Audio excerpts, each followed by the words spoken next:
Hi everyone, welcome to our YouTube channel keep it simple. आज के video में हम बात करेंगे भारत की स्टॉक मार्केट में बेस्ट मोनोपोली स्टॉक्स की। तो आज के वीडियो में हम इस टॉपिक को डिटेल में डिस्कस करेंगे। और आगे बढ़ने से पहले अगर आपने अभी तक चैनल को सब्सक्राइब नहीं किया तो प्लीज सब्सक्राइब करके हमें मोटिवेट कीजिए। तो सबसे पहले अगर हम बात करें कि भाई ये मोनोपोली स्टॉक्स आखिरकार होते क्या हैं, तो मोनोपोली स्टॉक्स वो स्टॉक्स होते हैं जो कि उन बिजनेसेस के द्वारा ओन किए जाते हैं जहां पर या तो कोई भी कंपटीशन नहीं होता। जैसे कि अगर हम आईआरसीटीसी का एग्जांपल लें, रेलवे की अगर आपको ऑनलाइन टिकट बुक करानी है तो आईआरसीटीसी से ही बुक करानी पड़ेगी। तो यहाँ पे इनका 100% दबदबा है। तो या तो यहाँ पे कोई भी कंपटीशन नहीं होता या बहुत ही कम कंपटीशन होता है। जैसे कि अगर हम आईटीसी का केस लें, सिगरेट लेनी है तो ज्यादातर मार्केट शेयर 70-75% के आसपास आईटीसी के पास मिलेगा। कोल प्रोडक्शन करानी है तो कोल इंडिया सबसे बड़ा प्लेयर आपको मिलेगा। तो ओवरऑल अगर हम मार्केट शेयर के हिसाब से देखें तो या तो 100% मार्केट शेयर इनके पास होता है या मेजॉरिटी मार्केट शेयर इनके पास होता है, यानी कि मार्केट डोमिनेशन होती है इनकी। और इंडिया जैसी मार्केट में अगर कोई मोनोपोली बिजनेस में है और वहां पे कोई नॉन मोनोपोली फर्म्स उससे कॉम्पीट करना चाहती है तो ये आसान नहीं होने वाला। जैसे कि सिगरेट स्पेस में बहुत सारी कंपनीज हैं लेकिन आईटीसी से टकराना बहुत ही मुश्किल है। सिमिलरली अगर कोयले की प्रोडक्शन किसी को भारत में करनी है तो कोल इंडिया से टकराना बहुत ही मुश्किल होगा। तो मोनोपोली स्टॉक्स जो होते हैं वो किसी भी वैल्यू इन्वेस्टर जो कि लॉन्ग टर्म के लिए इन्वेस्ट करना चाहते हैं गोल्ड माइन की तरह हो सकते हैं। तो जहां पे इनके काफी सारे फायदे होते हैं वहां पे रिस्क भी होते हैं, क्योंकि नॉर्मली जो ब्लू चिप फर्म्स की तरह इनके भी जो प्राइसिंग है वो ओवर प्राइस्ड होती है, क्योंकि अकेले बिजनेस में है तो इनको काफी ज्यादा इनका वैल्यूएशन नॉर्मली हाई होता है। इसके अलावा कुछ रिस्क ऐसे होते हैं कि जैसे कि ये एक ही बिजनेस पे काफी ज्यादा डिपेंडेंट करते हैं। हालांकि वहां पे दूसरे बिजनेसेस के लिए घुसना मुश्किल होता है, लेकिन अगर कोई दूसरा बड़ा प्लेयर इसमें एंट्री मार ले, जैसे कि एशियन पेंट्स का पेंट इंडस्ट्री में काफी बड़ा दबदबा था लेकिन अब ग्रासिम आ रहा है, तो ये उनके लिए बड़ा खतरा साबित हो सकता है। ऐसे ही कल को जैसे सिगरेट बिजनेस में कोई बड़ी कंपनी रिलायंस अपना कोई ब्रांड लेकर के आ जाए तो आईटीसी जैसी कंपनी के लिए खतरा हो सकता है।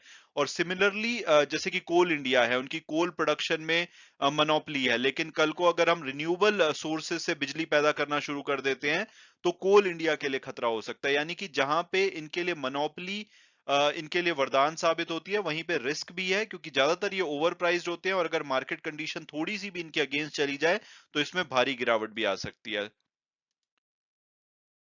और अब अगर बात की जाए कि भाई भारत की जो स्टॉक मार्केट है उसमें बेस्ट मोनोपोली स्टॉक्स कौन से हैं, तो मैंने एक लिस्ट क्रिएट करी है। इसमें आप देख सकते हैं जो भारत की मार्केट में बेस्ट मोनोपोली स्टॉक्स हैं, या तो इनका 100% मार्केट शेयर है, जैसे कि ऑनलाइन जो रेलवे की टिकट की बिजनेस की बात की जाए तो आईआरसीटीसी का 100% मार्केट शेयर है, या इनका मेजोरिटी मार्केट शेयर है। जैसे कि नेस्ले का अगर बेबी फूड प्रोडक्ट की बात की जाए तो 96.5% सेरेलैक की जो इंडस्ट्री है उसमें मार्केट शेयर है।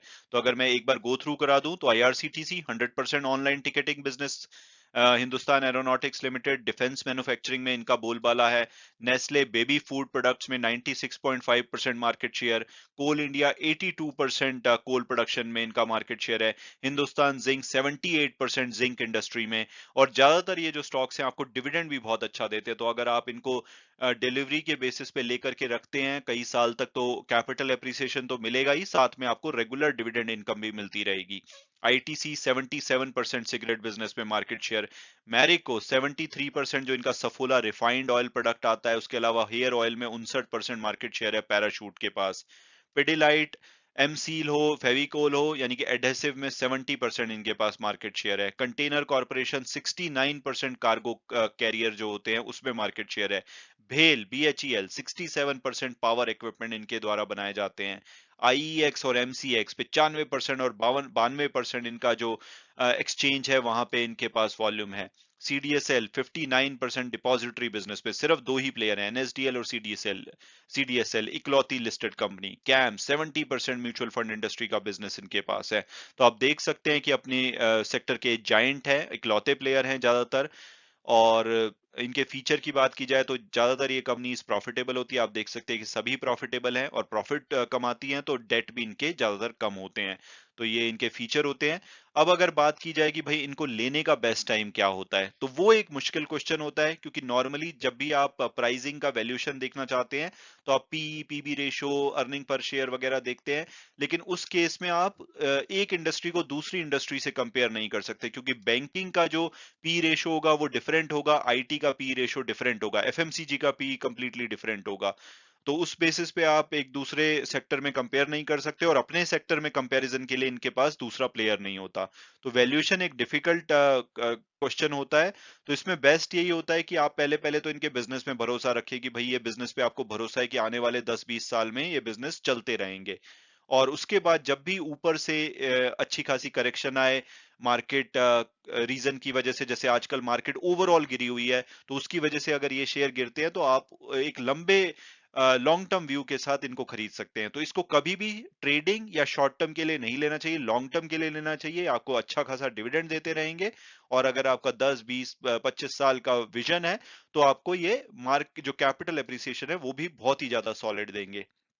लेकिन अगर आप ट्रेडिंग या शॉर्ट टर्म मीडियम टर्म के लिए लेंगे तो आपको ये सता भी सकते हैं। जैसे आईटीसी बहुत लंबे समय तक ये 200 रुपए के आसपास घूमता रहा, लेकिन जिस दिन भागा तो विद इन 1 ईयर ये 400 रुपए के आसपास आ गया है। तो इसी तरह से आप स्टॉक्स देखेंगे, काफी सारे स्टॉक एक ही प्राइस के आसपास चलते रहते हैं, लेकिन जब भागते हैं तो गोली की तरह भागते हैं। तो आप जब भी ठीक ठाक करेक्शन आए, आप इनको लॉन्ग टर्म पर्सपेक्टिव के लिए ले सकते हैं।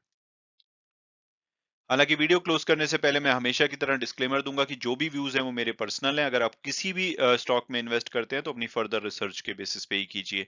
Thanks so much for watching the video, and God bless you all.